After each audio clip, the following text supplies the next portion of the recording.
Hello everyone, welcome to Dr.Xplainer English Literature Crash Course. In this video, we are going to explain the Romantic period of English literature and its notable writers and their famous works. So let's start.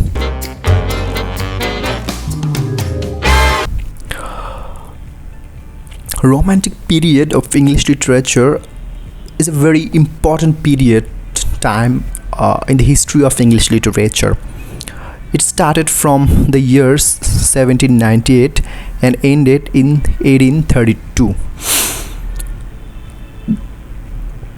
Before Romantic period, there was a period called New Classical period. It was from 1660 to 1785 or 98. And after Romantic period, there was another important period of English literature is Victorian period, and it was from 1832 to 1901. The slogan of Romantic period was the art for art's sake. That means there should be no reason except art for creation of art. This period also called the golden age of lyric and the age of revolution. So why it is called the golden age of lyric? Because in this period there were the very important writer like John Keats, Shelley, Wordsworth. They creates a lot of lyrical poems. So that's the reason this age is called the golden age of lyric. So in the year 1798, with the publication of lyrical ballads, that was a collaborating works of Wordsworth and Coleridge, the Romantic period starts. So the William Wordsworth and S.T. Coleridge is called the pioneer of Romanticism. So it said that in 1971, with the publication of the love song of J. Alfred Prufrock by T.S. Eliot, the Romanticism period ended. So why it is called the Romantic period? So what is this Romanticism means? So if we look at the history of English literature before Romantic period, we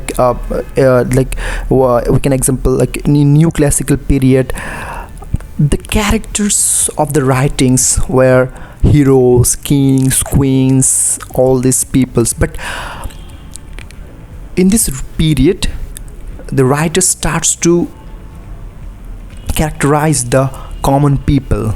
They tries to depicts the nature in their writings, and the love for nature was a common thing in their writings. So the love for nature, common people, all these things are the basics of Romanticism. And these changes, this pattern of change, the change in style of writings or in English literature, so it creates the Romantic period.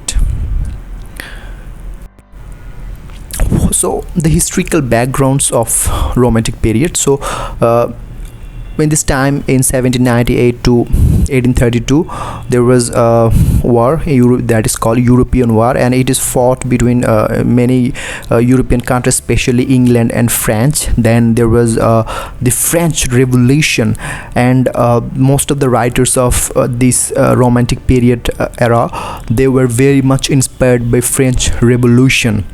Especially William Wordsworth was very much influenced by French Revolution.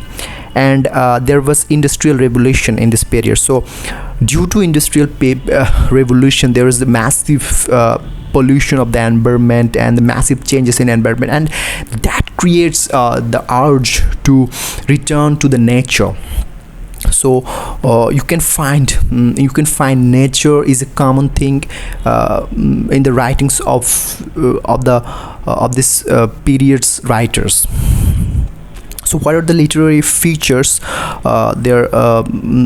are the literary features in romantic period era?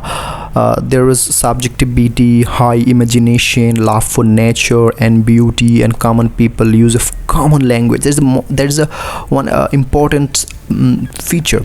Then supernaturalism. So subjectivity means use of I in the writings.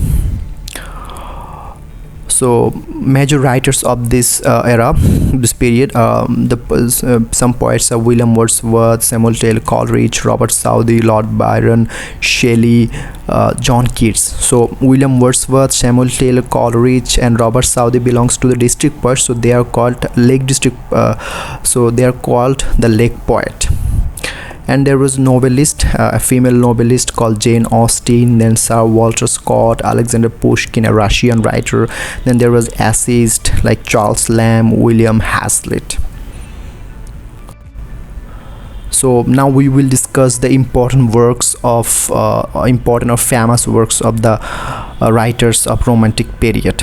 So first, William Wordsworth. He is called the poet of nature and poet of childhood. Famous book of poems of William Wordsworth are lyrical ballads, the Prelude, and the Prelude was the poetic autobiography of Wordsworth. Then the famous poems of Wordsworth are the Daffodils, Tinton Abbey, the Solitary Reaper, the Lucy poem written in March, the Excursion, Rainbow, Mikhail, the Recluse. So now the another important writer of romantic period are this S.T. Coleridge, and whose S.T. means the Samuel Taylor. So he's called the poet of supernaturalism, and he was the literary collaborator of Wordsworth in the writings of lyrical ballads.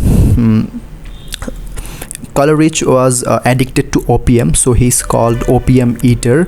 Famous book of Coleridge is Biographia Literaria.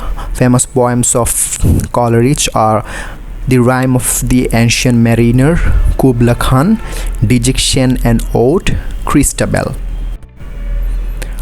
The famous poems P.B. Shelley, and his full name is Percy Bysshe Shelley. He's called a revolutionary poet. His famous books are The Revolt of Islam and Prometheus Unbound, Adonais, A Defense of Poetry. His famous poems are Ode to West Wind, Ode to Skylark, Ozymandias, Queen Mab, The Mask of Anarchy. Ozymandias is very important works of Shelley, also the Ode to West Wind and Ode to Skylark. Then John Keats, the youngest poets in English literature. He's called the poet of beauty and poet of sensuousness. So in profession he was a doctor, so he's called the man of medicine. His famous books are Endymion, Hyperion, Lamia. His famous poems are Ode to Nightingale, Ode to Grecian Urn, Ode to Autumn, Ode to Melancholy, Isabella.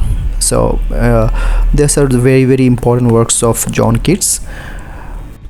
So we have now Lord Byron. His full name is George Gordon Lord Byron. He is called the rebel poet. His famous works are The Vision of Judgment, Hours of Idleness, Heaven and Earth. His famous poems are Childe Harold's Pilgrimage. His famous epic is Don Juan. Now we have Jane Austen. He was the anti-romantic female novelist. His famous novels are Pride and Prejudice, Sense and Sensibility, Emma, Mansfield Park. So we have now some essayists. The first essayist is Charles Lamb. His famous books are the Essays of Elia, the last essays of Elia. This Elia was the pseudonym of Charles Lamb. Then the Tales from Shakespeare. His famous poems is the Old Familiar Faces. Now we have William Hazlitt. He was a critic and essayist. His famous books are the Spirit of Age. And now we have Alexander Pushkin. He was the father of modern Russian literature, and he is also the national poet of Russia. So Thank you everyone for watching the video. Please share and subscribe my channel.